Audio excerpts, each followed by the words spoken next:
बिस्मिल्लाहिर्रहमानिर्रहीम। Programme inside the news और मैं हूं डॉक्टर सना गौरी। इसमें कोई शक नहीं कि बहुत कम लोग ऐसे होते हैं जो दिलों पे हुकूमत कर रहे होते हैं।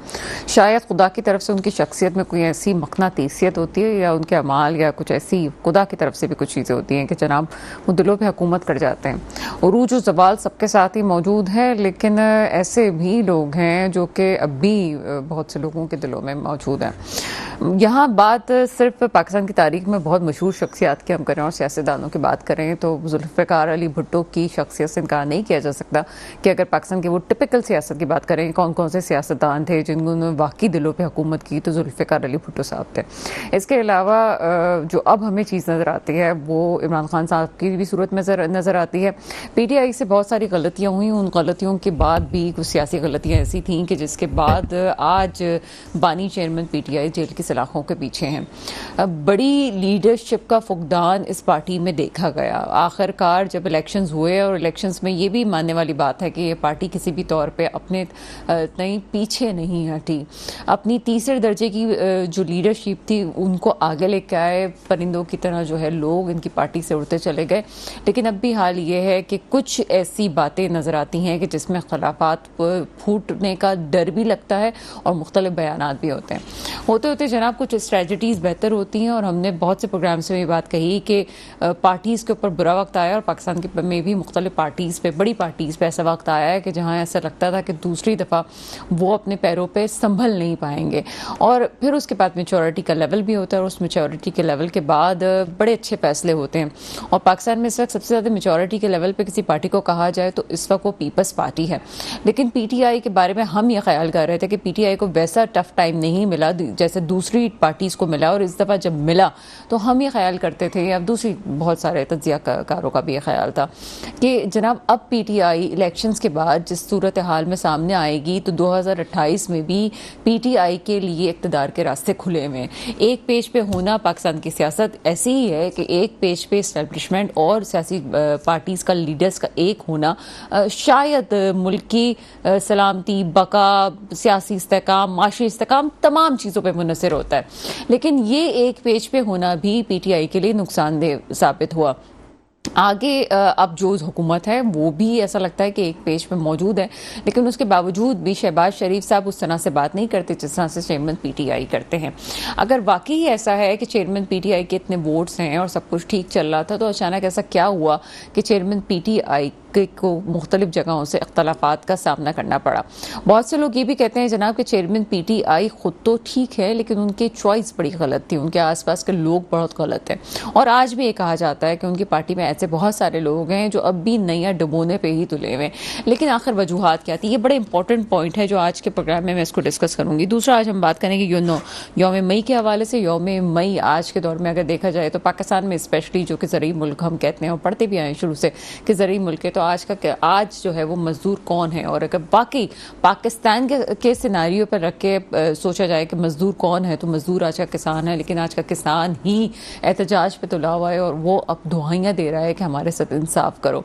मजीद क्या होगा आगे हम देखते हैं कि एहतजाज की कॉल भी है, मिलियन मार्च का कहा जा रहा है। फजलुर रहमान साहब जो कि बानी PDM है, उन्होंने खुल के कह दिया है कि वो यहाँ पे मिलियन मार्च करेंगे। 2 डेट्स भी अनाउंस कर दी हैं, लेकिन यहाँ क्वेश्चन ज़रूर रेज होता है कि जो वो मिलियन मार्च करने वाले हैं, आखिर वो जो लोगों को लेके आएंगे उनको लोगों को कहेंगे क्या, वो आवाम क्यों सड़कों पे आ रही है, और अगर वाकई इलेक्शंस गलत हुए हैं तो उसका दूसरा उनके पास पार्ट है क्या। एक तो होता है हम सिर्फ एहतजाज कर रहे हैं, सोल्यूशंस क्या हैं, हमें तो इस वक्त सोल्यूशंस की तरफ जाना चाहिए।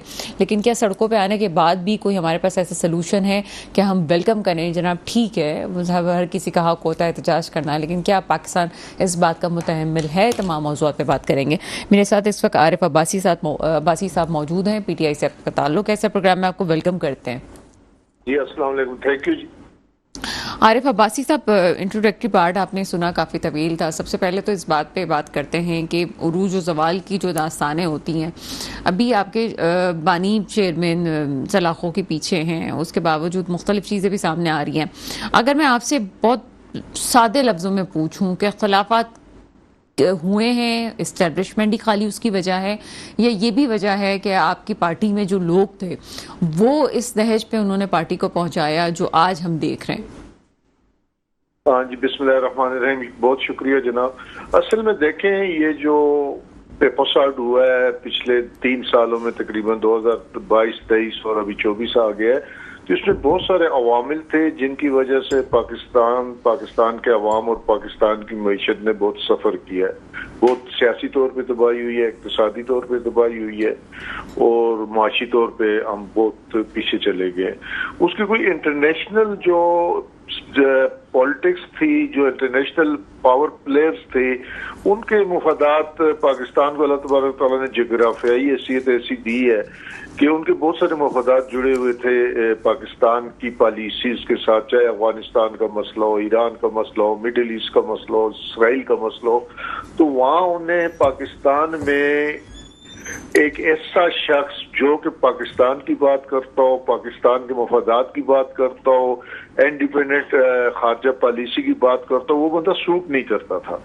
तो एब्सोल्युटली नाट ने भी बहुत सारी चीजें खराब की। और फिर जो आपको पता है कि जिस तरह इसराइल को तस्लीम किया जा रहा था मुस्लिम दुनिया के बड़े अहम ममालिक में, फिर अफगानिस्तान से बड़ा इनखला हुआ बड़ी बेइज्जती के साथ अमेरिका का और बाकी जो उसके इत्यादी थे। और फिर आने वाले वक्तों में जिस तरह अफगानिस्तान की जो हैसियत है जोग्राफिकली और बाकी, तो वो भी बड़ी इंपॉर्टेंस थी। तो पाकिस्तान में ये इंटरनेशनल प्लेयर्स को ऐसी पॉलिसीज चाहिए थी जो कि उनके मफादात के ताबे हो, या कम से कम उनके मफादात से टकराती न हो। तो अच्छा आरिफ अब्बासी साहब, आपने इंटरनेशनल पॉलिटिक्स का ज्यादा आपने जिक्र किया है, चले हम अंदरूनी पॉलिटिक्स का हम बाद में जिक्र करेंगे क्योंकि वक्त है अभी हमारे पास बहुत ज्यादा। मैं आपसे पूछना चाहूंगी, चले इंटरनेशनल पॉलिटिक्स में ये सबसे इम्पोर्टेंट जो मोड़ आता है वो रूस का दौरा आता है, ऐसा ही है? जी बिल्कुल। लेकिन ये भी बात तो ऑन रिकॉर्ड होनी चाहिए कि कोई भी वजीर आजम खुद से तो इतना बड़ा फैसला नहीं करता, जाहिर सी बात है पीछे पूरे इदारे होते हैं। और जब हम इदारों की बात करते हैं तो इदारों में लोगों की शायद खाम ख्याली है, एस्टेब्लिशमेंट नहीं होती, तमामी इदारों के जो की सरबराह होते हैं वो बात करते हैं, उसमें पॉलिटिशियंस भी हो सकते हैं, उसमें इदारे भी हो सकते हैं, वो तमाम मिलकर एक एस्टेब्लिशमेंट की इलीट बनती है। तो आपको क्या नहीं लगता कि ऐसा नहीं है कि इसके पीछे तो बाकायदा स्ट्रेटजी होगी ना? कोई वजीर आजम खुद से तो उठ के नहीं जा सकता वहां पे। नहीं, उस टाइम जो हमारे सियासी हालात थे और उसके बाद जो अफगानिस्तान के मामलात थे, फिर यूक्रेन और रशिया की जो जंग शुरू हुई, वो एपिसोड ऊपर नीचे हो गया। साथ इसको जोड़ना इसराइल के साथ, इसराइल को जिस तरह यूएई ने तस्लीम किया और बाकी ममालिक भी उसके नजदीक थे, तो उसमें जो फैसले होते हैं ये एक्चुअल हमारी ताकतें, यहाँ सबसे बड़ी ताकत है वो तो सियासतदानों की होनी चाहिए जो मुंतखब नुमाइंदे होते हैं।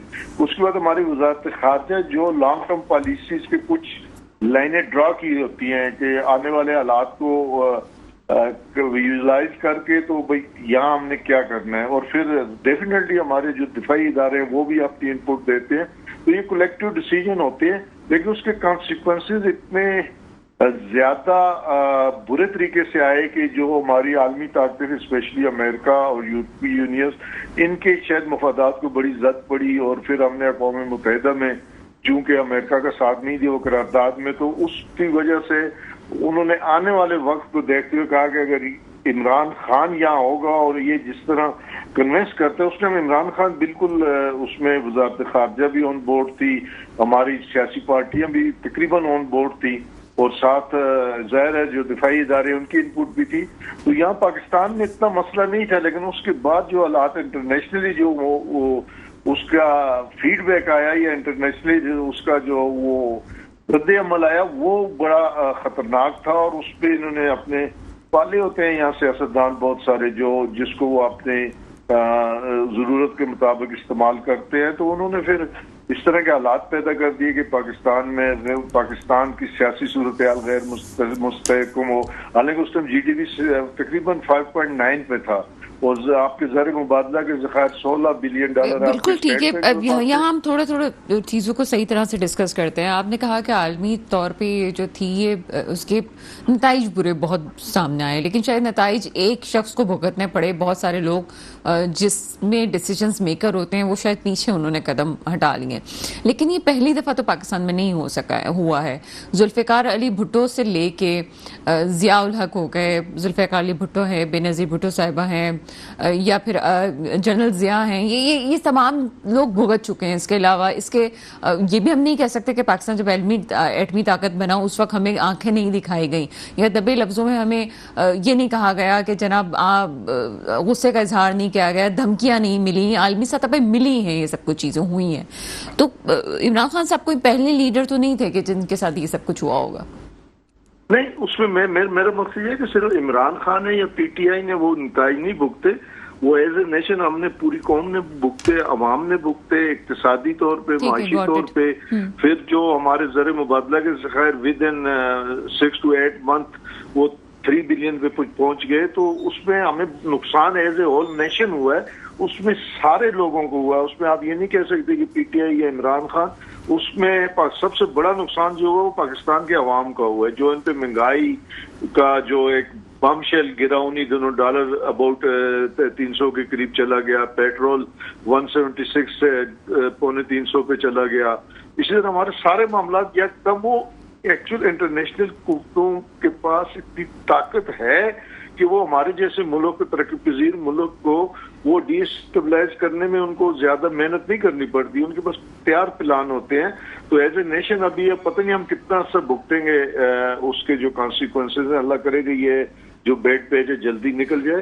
तो उसमें सिर्फ इमरान खान नहीं, इमरान खान तो चूंकि वजीर आजम थे और उनके फैसले थे और एब्सोल्युटली नॉट से लेके और दौरे रूस तक, तो डेफिनेटली इदराक था इस चीज का कि इसकी कॉन्सिक्वेंसेज होंगे, इसके आएगा। ठीक है सर, इसके कॉन्सिक्वेंसेज की तो आप बात कर रहे हैं और आलमी सतह पे हमने भी मंजरनामा देखा, लेकिन साथ ये भी है कि इमरान खान साहब को जिन हालात में दूसरे लीडर्स को रखा गया या पहुंचा दिया गया, वहां तक ना पहुंच पाने की या ना पहुंचाने की वजूहात भी इंटरनेशनल जो दबाव था वो है। ये कहा जाता है कि जमाइमा साहिबा की फैमिली की तरफ से जो चीज़ें कहीं, क्योंकि पूरी दुनिया में कुछ फैमिलीज हैं जिसमें से उनका भी नाम आता है, उनका प्रेशर भी है। ये भी कहा जाता है कि उनको बचाने में उनका भी हाथ है। नहीं देखें, इमरान खान का आप जब से वो वजीर आजम सेट है, हमसे पॉलिटिकली गलतियां भी हुई हैं। अगर हम ना माने तो वो एक अलग चीज है, हमें असम्बलियां छोड़ने से नहीं सर, मैं अभी गलतियों की तरफ नहीं जा रही, मैं कह रही हूँ कि उनको उस हाल पे पहुंचाया भी नहीं गया, वरना बहुत से आर्टिकल जो कि भुट्टो साहब पे लगे वो भी लग सकते थे, आगे वही कहानी भी रिपीट हो सकती थी और इससे ज्यादा भी बुरे नतीजे हासिल हो सकते थे, लेकिन ऐसा हुआ नहीं उनके साथ। नहीं, देखें जो कुछ आज तक किसी पाकिस्तानी लीडर के घर को सुबुताज नहीं किया गया, उसके घर पे हमला करके उसकी दीवारी की तकद्दुस को नहीं पामाल किया गया। पाकिस्तान की तारीख में पहली दफा इमरान खान के लाहौर के घर को जिस तरह आपने देखा कि तो वहाँ दहशत फैलाई गई, तोड़ फोड़ की गई, लोगों को मारा गया, अरेस्ट किया गया। इस किस्म को जितना इमरान खान के साथ जुल्म हुआ है ना, तो भट्टू साहब ने जान दे दी, लेकिन उनके उस तरह जिस तरह इमरान खान के साथ किया गया 200 मुकदमे और फिर हर रोज पेशी, इस्लामाबाद लाहौर, फिर मतलब किसी किस्म की कोई रियायत जो कुछ बंद पड़ता था ना वो किया गया है। अब उसमें अल्लाह तबारक तआला उनको जिंदगी और सेहत दे कि उन्होंने ना बीमारी का बहाना बनाया, ना हॉस्पिटलाइज हुए, ना और कोई, कि वो एक प्लान प्रॉपर तरीके से उन्होंने कानूनी जंग लड़ी और लड़ रहे हैं। और मुकदमात जिस तरह कायम हुए और जो मुकदमात का हाल है वो पूरी दुनिया जानती है कि किसी मुकदमे में कहीं भी कोई जान नहीं है। जैसे भट्टू साहब को एक ऐसे मुकदमे में फांसी दी गई, ना उससे पहले और ना उसके बाद इस किस्म के जो इल्जामात हैं उसके तहत किसी शख्स को कैपिटल पनिशमेंट नहीं दी गई स्वाइब भट्टू के। और वो मुकदमा ऐसा है कि उसकी आप अदालती तारीख में मिसाल भी नहीं दे सकते, उससे एज ए रेफरेंस भी नहीं पेश कर सकते। तो ये है कि इमरान खान के साथ और हमारी पार्टी के साथ, हमारी पार्टी के लोगों के साथ ये पीडीएम की हुकूमत ने या जो निगरान हुकूमत थी उसने जो कुछ किया वो तो एक तारीख है, वो तो एक मैं कहता हूँ कि पाकिस्तान का बदतरीन सियासी दौर था। सर, एक हमने जियो पॉलिटिक्स पे का निशाना बनने के बाद एक लीडर की आपने कहा बात की कि एक तो ये मसला था। अब हम आ जाते हैं अंदरूनी मसाइल पे। अंदरूनी मसाइल आप क्या समझते हैं कि वो कौन से मसाइल थे जिसकी ये वजूहात बनी है? नहीं देखें, अंदरूनी तौर पे तो हमें आपका जो मुल्क के हालात देखे तो अमन अमान भी ठीक था, पॉलिटिकल एक्टिविटीज हो रही थी, हमारे मुखालफिन रैलियां निकाल रहे थे, किसी शख्स को नहीं गिरफ्तार किया गया। उसके बाद पाकिस्तान सपोर्ट भी इमरान खान के साथ थी। बाकी हमारे से कुछ गलतियां ऐसी हुई हैं कि आदम एतमाद की बात किया, उससे पहले तो मैं समझता हूँ कि कोई ऐसी बड़ी हमने गलती नहीं की, ना गवर्नेंस की, ना कोई बड़ा एलिगेशन है करप्शन का या इस किस्म के कोई और कोई इल्जाम नहीं था। हाँ, हमने अदम एतमाद के बाद कुछ ऐसे मशावरत का जो लेवल था या वहाँ जो लोग मशवरा देने वाले थे तो वहाँ इमोशनल थे या जज्बाती तौर पे फैसले हुए। वो फैसले अगर सोच समझ के किए जाते, पॉलिटिकल तरीके से किए जाते तो शायद हालात कुछ बेहतर होते। नहीं सर, अपॉइंटमेंट वाला मसला भी तो था बीच में, ऐसा तो नहीं था कि आप उससे इनकार कर सकते हैं कि वहां से बात शुरू हुई है। नहीं, पार्लियामेंट देखें, पार्लियामेंट से निकलना। सर मैं अपॉइंटमेंट वाले मसले की बात कर रही हूँ कि अपॉइंटमेंट वाले मसले से भी तो इख्तलाफात की इब्तिदा हुई है। नहीं सॉरी, आवाज कट रही है। सर अपॉइंटमेंट वाले जो मसाइल थे उसमें भी तो मसाइल शुरू हुए हैं, शायद बात का आगाज। वो बिल्कुल लूमर थे, कोई अपॉइंटमेंट नहीं होने जा रही थी। वो बहुत टाइम था उस वक्त, मार्च अप्रैल के बाद अक्टूबर में मेरा ख्याल अपॉइंटमेंट होनी थी, तो उसमें तो अभी 6 महीने पड़े थे। तो उसमें कोई ऐसी सोच नहीं थी पार्टी की। लूमर्स थे और लूमर्स पता नहीं कौन फैला रहा था, किस तरह फैलाए जा रहे थे, उसका नुकसान जरूर हुआ है। एक सोच डेवलप हुई है या किसी मखसूस शख्स को शायद माइंड बना हुआ। खान साहब की ऐसी कोई बात नहीं थी, खान साहब ने भी इसकी तरतीब की है और वो उस टाइम बहुत अर्ली अफवाहें फैलाना शुरू कर दी गई थी। और ये भी एक मुनज़्ज़म साजिश का हिस्सा था कि मुल्क में इस किस्म की अफवाहें फैला के लोगों के मोराल को और लोगों के कॉन्फिडेंस को शेक किया जाए। ठीक है सर, एक तरफ तो आप कहते हैं कि इस किस्म की अफवाहें फैली हुई थी, आप खुद कितना समझते हैं कि जिसको आप अपनी ताकत कहते हैं सोशल मीडिया के, आप शेयरों की बात करते हैं, उन्होंने आप ही को कितना नुकसान पहुंचाया है? सॉरी, किस चीज को? सर एक तरफ आप कहते हैं कि अफवाहें फैलाई जा रही थी जिसकी वजह से बड़ा नुकसान हो सकता है, मिसअंडरस्टैंडिंग से आप कहते हैं कि हो गई थी और इसकी वजह से भी मसाइल हुए, लेकिन जिन्हें आप अपना सोशल मीडिया का शेयर कहते थे, शेयरों से मुराद थी आप लोगों की, और आपकी टीम अभी भी बड़ी एक्टिव है, हर जगह आप पीटीआई के चाहने वाले मौजूद हैं, लेकिन उन्होंने ही आप क्या समझते हैं कि किस हद तक नुकसान पहुंचाया है? नहीं देखें, अब जो हमारा सोशल मीडिया था ये सारा 90% वॉलंटियर था। ये लोग अपने तौर पे खुद पार्टी को डिफेंड करते थे या पार्टी पॉलिसी को डिफेंड करते थे। वो जो लूमर थी उसको हम भी उसको उस तरह शायद नहीं रोक सके या उस पर अपना जो रद्द-ए-अमल है वो उस तरह नहीं दे सके। और इतना हसास मसला था, हर बंदा उस पर बात करने से एहतियात करता था, यार ये मसला जब वक्त आएगा तो तय हो जाएगा। तो उसमें थोड़ा सा ये हुआ है कि उसको इतना ज्यादा हमारी तरफ से, पार्टी की तरफ से एज ए पॉलिसी नहीं लिया गया कि ये अफवाहें और इनका हमें आगे से क्लैरिटी करनी है इसकी या इसकी हमने बयान कर, उससे मतलब कि पार्टी उसकी असासियत की वजह से बात ही नहीं कर रही थी उस पर कि जब वक्त आएगा ये वजीर आजम की सौअब्दीद है और वजीर आजम मेरिट पे फैसला कर देंगे। कोई इस किस्म का ज़हन भी नहीं था, पार्टी में सोच भी नहीं थी कि ये जो अपॉइंटमेंट होनी है ये कौन होगा। काफी हमने चीजों पे बात कर ली, क्योंकि अब हम जल्दी चलते हैं चीजों की तरफ। आप दो चीजें आपने क्लियर कर दी कि ये वजूहात। एक और वजह जो मैंने इंट्रोडक्टरी पार्ट में कही थी कि अपने लोगों ने नुकसान पहुंचाया। अभी अब सोशल मीडिया टीम की बात कर लें तो जो ऑडियो लीक हुई हैं उससे भी इनकार नहीं किया जा सकता उनकी अहलिया की। इसी तरह से और भी बहुत से ऐसे लोग हैं आपकी पार्टी के जो थे, जो परिंदे उड़ गए, उन्होंने भी मशवरे दिए ऐसे। और ऐसा भी नहीं है कि मिस्टर वाई और एक्स के नारे ना लगाए गए, तमाम चीजें तो हुई है ना। नहीं बिल्कुल, गलतियां तो हुई है। देखें उस टाइम कुछ लोग ऐसे थे शायद पार्टी में या कहीं से लाइन टो कर रहे थे या उनके कुछ मफादात थे हाईएस्ट लेवल पे। मैं भी कि मुशावरत का जो म्यार था वो पार्टी के साथ बहुत ज्यादा मुख्तलिफ लोगों की बात शायद उस वक्त ज्यादा ऊंची नहीं थी, उन लोगों की आवाज ज्यादा ऊंची थी जो कि अब पार्टी में नहीं है। तो मैं भी उस लेवल पे, अब बदनीति भी हो सकती है, गैर जिम्मेदारी भी हो सकती है, या गलती से भी हो सकता है, लेकिन मुशावरत में कहीं ना कहीं कुछ ना कुछ गलतियां थी जो कि हमें आने और उससे बाद हमें उसका खमियाना भुगतना। ठीक है सर, मुझे आखिरी बात का जवाब दे दीजिएगा। ब्रेक पे जाने से पहले मैं आपसे एक सवाल का जवाब जरूर लेना चाहूंगी। आपने कहा कि गलतियां हुई हैं और हम बड़े आराम से चीजों को डिस्कस कर रहे हैं।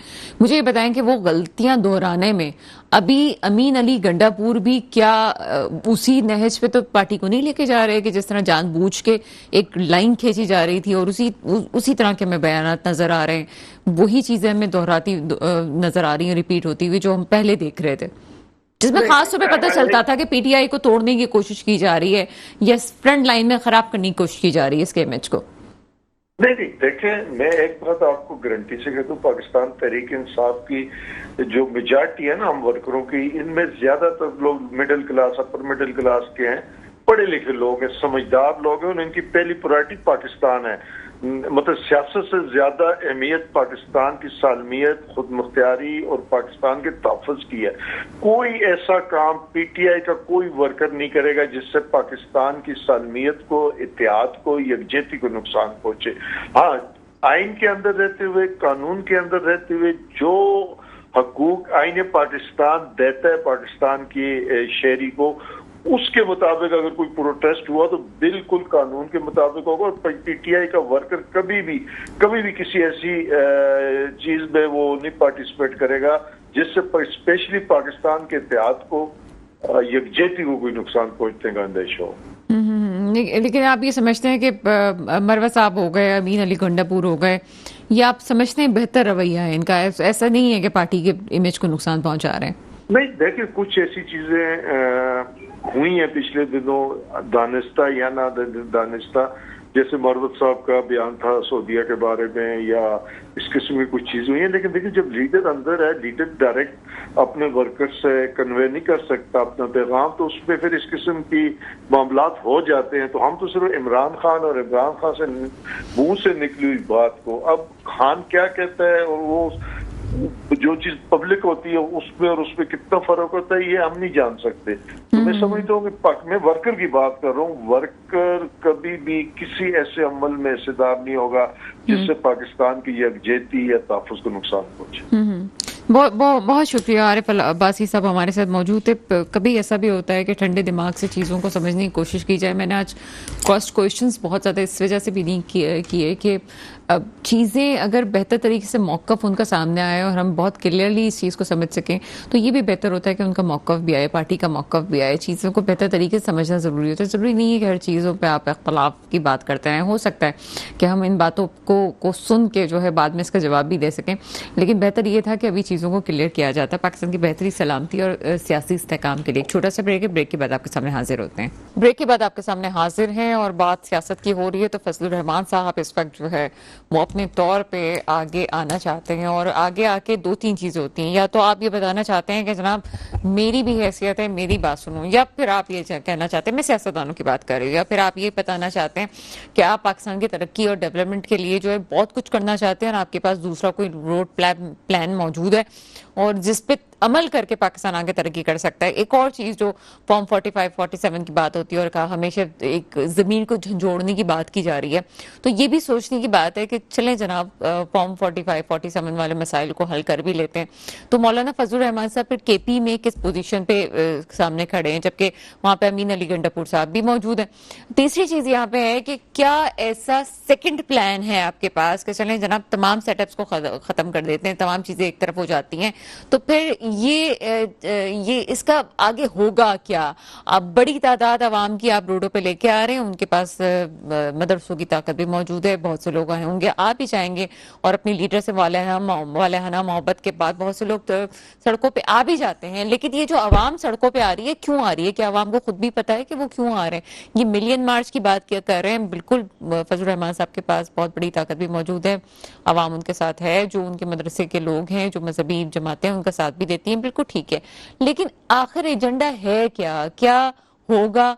क्या इसके नताइज वो समझते हैं कि बेहतर आएंगे, या सिर्फ इतना ही होगा कि जो लोग हमें इस वक्त इमदाद दे रहे हैं पहले तो इमदाद देना ना देना एक मैं क्लियर कर दूं कि ये एक अलग मौजू है, लेकिन इस वक्त पाकिस्तान जिन हालात में और इमदाद हमें मिल रही है, इन हालात में जब सियासी तौर पे हम गैर मुस्तहकम होंगे और ये भी सब चीजें चलती रहेंगी, तो वो लोग जो इस वक्त इन्वेस्टमेंट का सोच रहे हैं या इमदाद दे रहे हैं, दोनों सूरतों में क्या ये मुमकिन होगा, बात करेंगे। नोमान रिजवी साहब मेरे साथ मौजूद हैं, आप तजियाकार हैं, इस प्रोग्राम में आपको वेलकम करते हैं। अस्सलाम वालेकुम। वालेकुम सलाम। सर, यहाँ पे जो मौलाना फजलुर रहमान साहब और इस वक्त तहरीक इंसाफ की जो है बड़ी कुर्बतें बढ़ती जा रही हैं, वो तो बढ़ नहीं थी, ठीक है, सियासत में ऐसा होता रहता है, लेकिन ये अभी मिलियन मार्च की बात कर रहे हैं, दो उन्होंने डेट्स भी अनाउंस कर दी हैं कि वो रोड पे लेके आएंगे और कहते हैं ये पूरा निज़ाम ही वो चैलेंज कर रहे हैं। साथ ये भी कहते हैं 2018 वाला भी गलत था, लेकिन ये वाला तो पूरा का पूरा बेच दिया गया है। क्या कॉमेंट करेंगे इस पे? देखिए, मौलाना साहब बेशक आवाम को बुला सकते हैं, उनके अंदर कुव्वत है और ताकत है, वो लेके भी आ सकते हैं, लेकिन बात ये है कि इससे पहले भी लेके आए तो फायदा क्या है इसका? मतलब मैं ये समझ से बाहर है कि आप मुझे ये बताइए कि मौलाना फजलुर रहमान साहब, बिल्कुल आपने जैसे अभी बात की कि उनके पास मजहबी तौर पे भी कुव्वत है और वो आवाम को, उनके जो मदरसे के लोग हैं, जाहिर सी बात है एक बहुत बड़ी तादाद है, उनके फॉलोवर्स है, इसमें कोई दो राय नहीं है, लेकिन लाने के बाद एजेंडा क्या है? बात यह है कि वो अगर अपने जाती मफाद के लिए उन लोगों को लेके आ रहे हैं जिनको उन्होंने काफी अरसे दराज से अपने उसमें रखा हुआ है, असर में रखा हुआ है, तो मैं तो कहता हूँ फजूल ही है। उनको सोचना चाहिए जो सड़कों पर आ रहे हैं, जिनको पता ही नहीं है कि होना क्या है आगे, तो भारत वो लिया रोडों में वक्ती तौर पे जो है वो ब्लैकमेलिंग की पोजीशन तो सामने आ सकती है और उससे कुछ वो जाती फायदे तो ले सकते हैं, लेकिन पाकिस्तान को या मैं समझता हूँ किसी भी हवाले से कोई ऐसा फायदा मुझे तो दूर दूर तक नजर नहीं आता। ना ही फजलुर रहमान साहब के पास कोई ऐसा ऑप्शन है या कोई ऐसा उनका नैरेटिव है जिससे जो हमें ऐसा लगे कि हाँ वाकई वो जो निकल रहे हैं, जो आवाम को लेके आ रहे हैं, जो एक्सरसाइज की जा रही है, उससे कोई पाकिस्तान को एक बड़ा फायदा होगा और पाकिस्तान बेहतरी की तरफ गामजान हो जाएगा। ये जाती मफादात हैं, इससे पहले भी लोग आते रहे, लोग सड़कों पर लाते रहे, चाहे तहरीक इंसाफ का दौर हो। बेशक उन्होंने तहरीक इंसाफ के दौर में जो कुछ PDM 1 जो थी उसमें उन्होंने बेनिफिट ले लिया, लेकिन अफसोस के साथ कि इलेक्शन में जो उनके साथ हाथ हुआ वो दुनिया ने देखा। तो मेरे ख्याल से वो गुस्सा और गम है जिसकी वजह से वो सड़कों पर आ रहे हैं, लेकिन होना यही है क्योंकि मियां मोहम्मद नवाज शरीफ साहब या मुस्लिम लीग नून से भी उनकी बहुत अच्छी जो है वो कुर्बतें हैं, पुरानी कुर्बतें हैं और मामला है। तो मैं समझता हूँ कि वो सिर्फ ऐलान है और लेके भी आएंगे तो इतना ज्यादा कोई ऑथेंटिक या कोई असरअंदाज होगा नहीं कि वो मामला जो है फिर कर लिए जाएंगे। हाँ, तहरीक इंसाफ वाली पोजीशन जो आपने बात की उनसे करीब हो रहे हैं, वो बेसिकली अब मौलाना फजलुर रहमान साहब का वक्त आ गया है कि वो तहरीक इंसाफ को जो है वो इस्तेमाल करें। मौलाना फजलुर रहमान साहब बहुत सीनियर सियासतदान हैं और वो हर दौर में ये बात समझते हैं कि कहाँ कैसे और कब खेला जा सकता है, तो वो उसका फायदा ले रहे हैं। इस वक्त 3 जमातें सुन्नी इत्तेहाद नजर आ रही है जो कि तहरीक इंसाफ जो उसकी सूरत में यहाँ पे पार्लियामेंट में मौजूद है, फिर फजलुर रहमान साहब की पार्टी हो गई। ये तमाम चीज़ें आपको लगता है कि फिर फॉर्म 45, 47 के मसले पे टस से मस नहीं हो रही? ना तहरीक इंसाफ बात कर रही है, ना मतलब पीछे हट रही है, ना फजलुर रहमान साहब पीछे हट रहे हैं। कोई आपको सेकेंड ऑप्शन नजर आता है इसका, जब आप खुद ही वो लोग पार्लियामेंट में भी बैठे हुए हैं, KP की हुकूमत भी कर रहे हैं, और अगर फर्ज करें कि सारा निजाम पीछे चला जाता है तो होगा क्या? क्या कोई ऐसा रोड मैप मेरी समझ से बाहर है कि इसका नतीजा क्या है? ये अगर इलेक्शंस को चैलेंज कर भी दिया जाता है तो होगा क्या? देखिए, तहरीक इंसाफ के साथ जो हुआ ना वो बड़ा अजीब सी सिचुएशन हुई। तहरीक इंसाफ में बाकायदा तौर पे हमें 2 माइंडसेट दिखते हैं। एक माइंडसेट दिख रहा है वो हमें जो एहतजाज की बात नहीं कर रहा और वो प्रो रियासत जिसे कहते हैं ना, उसकी बात कर रहा है। वो कि ठीक है भाई मामला को इस तरह चलाओ, लेकिन एक नैरेटिव ऐसा मौजूद है तहरीक इंसाफ में, एक जो कारकुनान की या आवाम की सतह पे जो ये कह रहा है तहरीक इंसाफ को कि किसी भी हाल में इमरान खान साहब को डील नहीं करनी चाहिए। अच्छा, इमरान खान साहब को बड़ी अजीब सी पोजीशन पे लेके लाके खड़ा कर दिया गया है। ये जो आप बात कह रही हैं कि लोग बात असेंबलियों में बैठे हुए हैं और 45, 47 की बात भी नहीं हो रही, तो आखिर होगा क्या? देखें, इमरान खान साहब अगर डील करते हैं तो भी उन्हें नुकसान है और डील नहीं करते हैं तो भी उन्हें नुकसान है। नुकसान कैसा है उनको देखें, एक बहुत बड़ा जो उनके फॉलोअर्स हैं वो ये चाहते हैं कि इमरान खान साहब किसी भी हाल में डील ना करें, और वो इमरान खान साहब को वो नैरेटिव जो इन्होंने शुरू में दिया था रियासत के खिलाफ और ये कर देना और वो कर देना, वो नैरेटिव जो है वो आवाम में आज मौजूद है और जहनों में उतरा हुआ है। अगर इमरान खान साहब डील कर जाते हैं, जो कि उनके राइट और लेफ्ट जो लोग थे जो चाह रहे हैं या जो असेंबली में मौजूद है, जैसे उनके वजीर आला साहब खुद जिनको उन्होंने वजीर आला खैबर पख्तूनख्वा बनाया, वो भी कोई एहतजाज की सियासत की इतनी ज्यादा बात कर नहीं रहे हैं। और आवाम का जो मूड दिख रहा है हमें, वो एग्रेसिव मूड है, और बार बार आवाम की तरफ से प्रेशर है, कारकुनान की तरफ से प्रेशर है तहरीक इंसाफ के रहनुमाओं को कि आप कोई कॉल, एहतजाज की कॉल दें। लेकिन बदकिस्मती ये है कि रहनुमा जो है वो आए बाएं शाये कर रहे हैं और बहाने जो है वो ढूंढ रहे हैं, जिसका नुकसान इमरान खान साहब और पीटीआई को हो रहा है। इमरान खान साहब को फैसला करना है, अगर वो वाकई सही मायनों में लीडर बनना चाहते हैं तो मैं समझता हूं कि वो जिस जगह खड़े हुए हैं वो आज उनकी पोजीशन उससे कहीं ज्यादा बेहतर और मुस्तहकम है जो पोजीशन उनकी जेल जाने से पहले या हुकूमत करने से पहले या हुकूमत करते वक्त थी। तो इमरान खान साहब अगर जरा सा भी और उन्होंने डील करने की कोशिश की तो मैं समझता हूं उन्हें नुकसान होगा, बहुत जबरदस्त नुकसान होगा, और आवाम में जो है उनका जो एक कद है उस पर बहुत बड़ा असर पड़ेगा। आप बिल्कुल वही वाली बात कर रहे हैं। मेरा ख्याल है राना सनाउल्लाह ने मज़ाहिमत और मफाहिमत के जो दोनों पहलू बता दिए, उन बेचारों को तो शायद वो कहते हैं मफाहिमत का फ़ायदा नहीं हुआ बल्कि नुकसान हुआ, उनको वोट बैंक है। लेकिन हम इतनी बात पीटीआई की करते हैं, जितनी सीटें उनको मिली हैं, जितने उनको जितना मैंडेट मिलना था, अगर खुली छूट होती तब भी तो इतना ही मिलना था, इससे ज़्यादा तो नहीं था। 2-4 सीटें यहाँ होनी थी। अभी में क्या होता है, देखें सना, बात ये नहीं है, बात ये कि हवा बना दिया जाता है। आप बात अच्छी बात कर रही हैं कि देखो अगर इनको खुली छूट भी दे देती तो इससे ज्यादा क्या होता, 5-10 सीटों को मतलब यही है ना, हमें पता था ना केपी उनका है, या हम जानते थे। इससे ज्यादा तो फर्क नहीं पड़ता। लेकिन बात ये है कि अब जिनको हुकूमत दी गई उनको भी तो प्रेशर में लेना पड़ता है ना। यहाँ पर आप देखें तो मामला अब किस तरफ जा रहे हैं। अगर हम देखें जो हुकूमत आई है इलेक्टेड गवर्नमेंट इस्लामी जमहूरिया पाकिस्तान की, तो वो उसके जो फैसले हैं कहीं से आपको दिखते हैं कि वो इलेक्टेड गवर्नमेंट के फैसले हैं। तो आप यहाँ पर की मिजाज है हमारी है ना कि पाकिस्तान में जब हुकूमत बनाई जाती है तो उसके सामने पहाड़ जैसी अपोजिशन, हालांकि अपोजिशन कुछ भी नहीं है लेकिन वो दिखा दी ऐसी जाती है, उसका स्केच ऐसा डिजाइन कर दिया जाता है कि आप जो हुकूमत कर रहे होते हैं वो मजबूर हो जाते हैं बहुत सी बातें मानने पर। और यही हमारा हुस्न है जमहूरियत का, 75 सालों से हम देखते आ रहे हैं। सर वो जमहूरियत के हुस्न पे अगर अपोजिशन अपना किरदार अदा करती तो बात है ना। अभी तक तो अपोजिशन ने अपना वो किरदार अदा किया नहीं है कि जो अवाम का वोट तो वो भी लेके पहुंचे हैं, उनको वो किरदार अदा करना चाहिए। जैसे आप हमारी निजकारी वाले मामलात हैं, सरमायाकारी को मसाइल हो गए, किसान रोड पे आया हुआ है वो वाले मसाइल हो गए, जियो पॉलिटिक्स वाले मसले हैं, उन तमाम पे बात होती है, करारदादें पास होती हैं, गुफ्तगू होती है, बहस होती है। अभी तक हमारी पार्लियामेंट उस पोजीशन पे तो आई ही नहीं है। आपकी पार्लियामेंट कब आई? देखिए हुकूमत भी अपना किरदार अदा नहीं करती इस मुल्क के अंदर और अपोजिशन भी अपना किरदार अदा नहीं करती। हाँ, करवाया जाता है, हुकूमत से भी करवाया जाता है और अपोजिशन से भी करवाया जाता है। जब इमरान खान साहब को हटाना था तो आप देखेंगे अपोजिशन कैसे एक जगह जमा हो गई और वहां से भी लोग निकाल लिए गए जो हुकूमत कर रहे थे, तोड़ जोड़ के किरदार अदा कर दिया। अपोजिशन ने कितना बेहतरीन किरदार अदा किया, मतलब इतना बेहतरीन किरदार अदा किया कि इमरान खान साहब को घर भेज दिया गया और जनाब 1 साल, 1.25 साल, 1.5 साल उन्होंने हुकूमत करी। तो जब किरदार करवाना होगा ना अपोजिशन से, कोई भी किरदार या हुकूमत से या अपोजिशन से करवाया जाता है। खुद से तो ये जनाब आप कलर की टाई भी नहीं पहन सकते, इनको बताया जाता है कि ऐसा करना है और कैसा नहीं करना। ये मामला हमारे यहाँ बदकिस्मती है कि देखें हुकूमत हो या अपोजिशन हो, सब मतलब एक कंट्रोल सिस्टम है हमारे यहाँ। कभी कभार ये बहुत अच्छा भी होता है लेकिन कभी कभार इसका नुकसान भी बहुत ज्यादा हो जाता है। अच्छा, और हम तो नुकसान ही देख रहे हैं। और नोमान, आप हमारे प्रोग्राम में आए और हम कराची की बात ना करें, ऐसा तो हो नहीं सकता। सिंध और कराची की बात जरूरी है। कहाँ गायब हैं ये सारे जो सबसे पहले जश्न करने वाले लोग थे? ये कराची की सूरत हाल, बिजली के बहरान, बिल के मसाइल, पानी के मसाइल, गैस के मसाइल, ये कहाँ हैं वो लोग जिन्हें इतने सारे वोट मिले थे?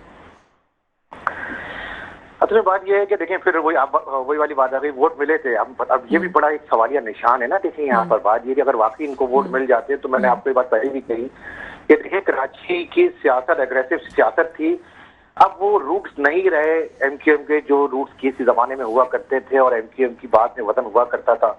अब तो ये कहा जाता है कि उनसे आ गए हो तो बैठ जाओ, आप आ ही गए हो तो बैठ जाओ। तो इस तरह का जब माहौल हो जाता है और कहा जाता है उनके मुंह पे कि आपका मैंडेट जो है वो जाली है, तो वो क्या बात मनवाएंगे? आप मुझे बताइए। वाकई आप सही बात कह रही हैं कि इस तरह के मामलात में अभी आप देखें कि उनके एक रहनुमा थे, अगर आपको याद हो अली रजा आबदी साहब, वो जो अदालती फैसला आया, आप देखें कि मतलब उनको जो है वो उम्र कैद की सजा दी गई जिसमें से वो 5 साल 5.5 साल का अरसा जो है वो मुजरिम जो है वो गुजार चुके, तो 6-8 महीने बाद उनकी सजा, साल भर बाद सजा पूरी हो जाएगी, वो बाहर आ जाएंगे और 1-1 लाख रुपए जुर्माना किया है। तो मैं कहता हूँ मजाल है कि किसी रहनुमा ने कोई बात कर दी हो फैसले के खिलाफ।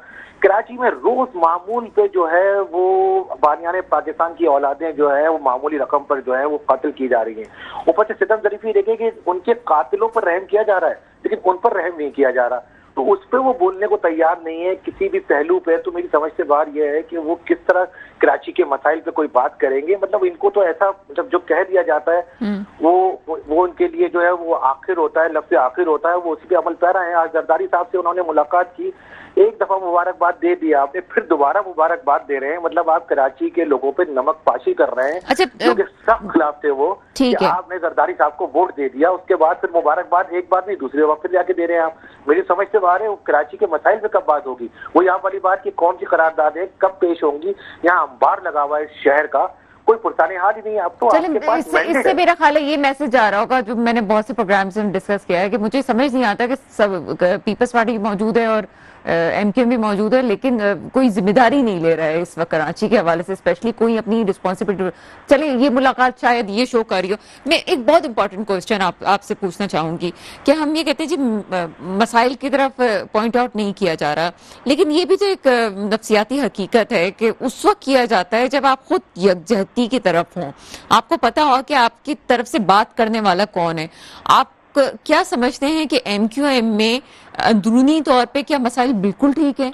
क्या कोई एक है जो बात कर सकता, या पार्टी समझती है कि वाकई हम इस पे भरोसा करते हैं? बातें अलग चीज हैं कि उन्होंने किसी को कुछ पोजीशन दी है, किसी को कोई पोजीशन दे दी है, लेकिन आपको क्या लगता है कि ऐसा कोई इख्तलाफ हो सकता है पार्टी में या नहीं? ऐसा ठीक है, उन्होंने जो पोजीशन जिसको दी उसी पोजीशन पे सब लोग बात कर रहे हैं। देखिए बात ये नहीं है, बात ये एमक्यूएम में एक डिसिप्लिन पार्टी हुआ करती थी किसी जमाने में, उसका बड़ा डिसिप्लिन ही किसी वजह से मशहूर थी। आज एमक्यूएम का डिसिप्लिन हम उस अंदाज में नहीं देखते। देखिए बात ये कि आपने जो बात की इख्तलाफात की, देखिए जब आप ऐसे लोगों को आगे ले आएंगे जो जिन्होंने आपको नुकसान पहुंचाया हो 2018 जैसे इलेक्शन में, और बहुत सी जगहों पे आपको इस अंदाज में पेश किया हो और आपका वो चेहरा दिखाने की कोशिश की हो आवाम के सामने जो आपका था ही नहीं, और फिर आप उनको वापस मर्जर करके जो है उन आला ओहदों पे जब बिठाएंगे तो नीचे कारकुनान तो क्या, मैं समझता हूँ कि इनकी जो आला सतह की जो राब्ता कमेटी है उनमें भी जो है तहफ़्फ़ुज़ात मौजूद हैं, जिसकी वजह से ये एक पेज पे आ नहीं रहे। अच्छा देखिए बात ये नहीं है, बात ये कि एमक्यूएम हमेशा से जो बात करती थी वो बड़ी जबरदस्त बात करती थी, बड़े अच्छे अंदाज में गुफ्तगू करती थी, लेकिन अफसोस हमें इस बात का है कि इस दफा एमक्यूएम उस अंदाज में उसकी बॉडी लैंग्वेज ही नहीं बता रही ना। वो आपस की इख्तलाफात की वजह यह है कि वहां भी जो है अंदर भी जो है ना उन्होंने डिसिप्लिन खत्म कर दिया है, और उन लोगों को सर मैं यही पूछना चाह रही हूँ कि वो जो अंदाज था, वो जो बात बनवाना था, वो क्या उसकी वजूहत ये तो नहीं है कि बाहर नहीं लेके आ रहे, लेकिन पार्टी में इतने ज्यादा वो रहनुमा हो चुके हैं कि उन्हें ये समझ नहीं आ रहा कि असल बात किसकी मानी जाए?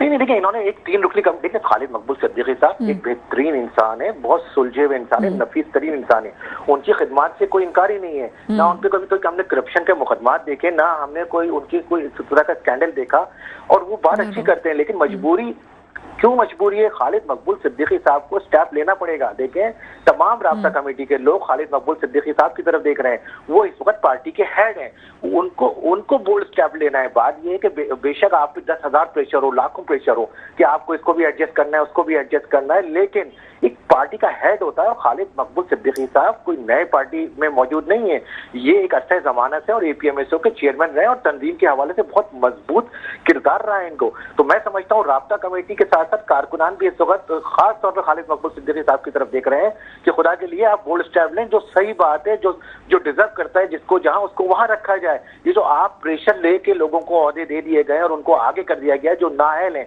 जिनका मतलब जिनको आप सोच भी नहीं सकते थे। मैंने आपको पहले भी बात बोली, अगर आपको याद हो कि मैं आपको खुल के बता देता हूँ, पीएसपी ने इलेक्शन लड़ा तो एक काउंसलर की सीट भी नहीं ली है।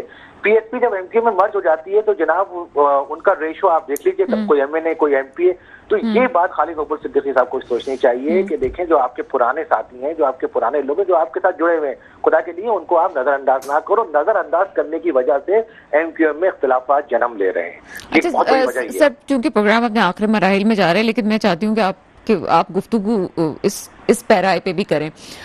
ये बात मेरा ख्याल है पूरा पाकिस्तान चाहता है कि कराची के लोगों का माइंडसेट अलग है पाकिस्तान के दूसरे मुल्क लोगों के लिहाज से। यहाँ पे सियासत का अंदाज अलग है और सियासत का अंदाज अलग होने की वजह से ही शायद हाफिज नईम साहब भी कामयाब हुए कि उन्होंने कराची की सियासत पे लेते हुए चीजों को लेके चले आगे। जमात इस्लामी की ट्रेडिशनल सियासत को उन्होंने छोड़ दिया था।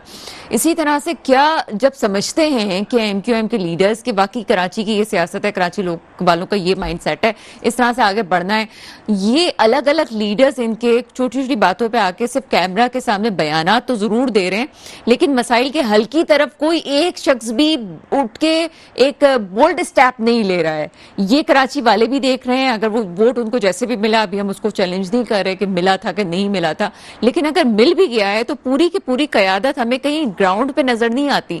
सिर्फ बातें जरूर हैं, लेकिन इस पे आगे कोई लाहे अमल नहीं है कि अगर कराची के साथ कुछ भी हो रहा है इस वक्त, कि आगे मंसूबे कैसे होंगे, लॉ एंड ऑर्डर की सिचुएशन कैसे बेहतर होगी, कराची में बिजली के मसाइल कैसे होंगे, इस पे कोई बात नहीं कर रहा। तो क्या वो खुद नहीं जानते या अपनी पार्टी को वो नुकसान पहुंचाने की इस वक्त कोशिश नहीं कर रहे?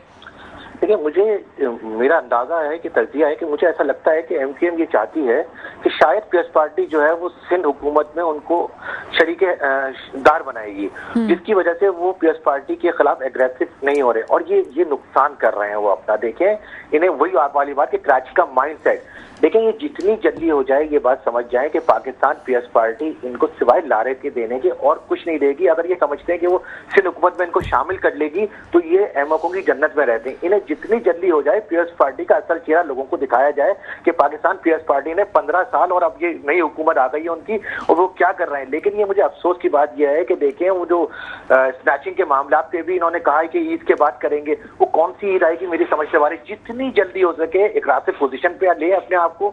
जो कराची का माइंडसेट है, पीएस पार्टी के खिलाफ इन्हें अपोजिशन भरपूर अंदाज में करनी पड़ेगी और अगर ये बेवकूफी कर रहे हैं, अगर ये समझ रहे हैं तो पीएस पार्टी इनको कुछ हिस्सा दे देगी सिंध हुकूमत में। तो मैं समझता हूँ ये इनकी भूल है।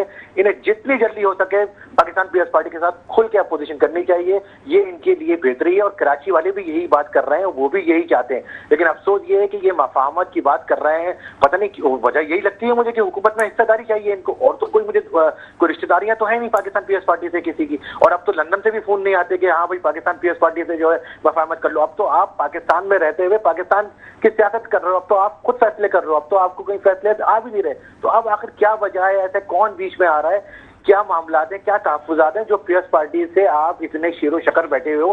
पीएस पार्टी ने आपके साथ किया क्या वो बताओ तो अवाम को, और कर क्या रही है। आज भी इस राइट नाउ भी जो है कराची के हालात आपके सबके सामने है। मेयर उनका मौजूद है लेकिन उसके बावजूद भी इंफ्रास्ट्रक्चर पे टच से मत नहीं हुआ। लेकिन एमक्यूएम को अफसोस की बात है कि एमक्यूएम निशानदेही नहीं कर रही।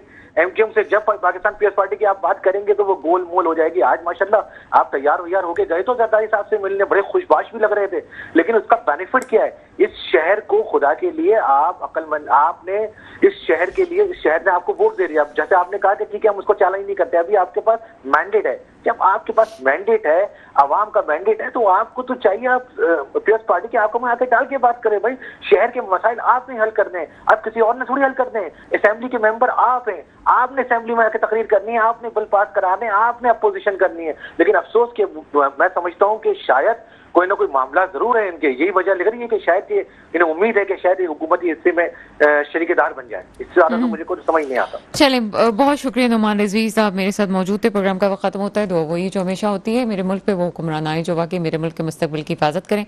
इसके साथ ही प्रोग्राम का खत्म होता है, मुझे इजाजत दीजिएगा, खुदा हाफिज।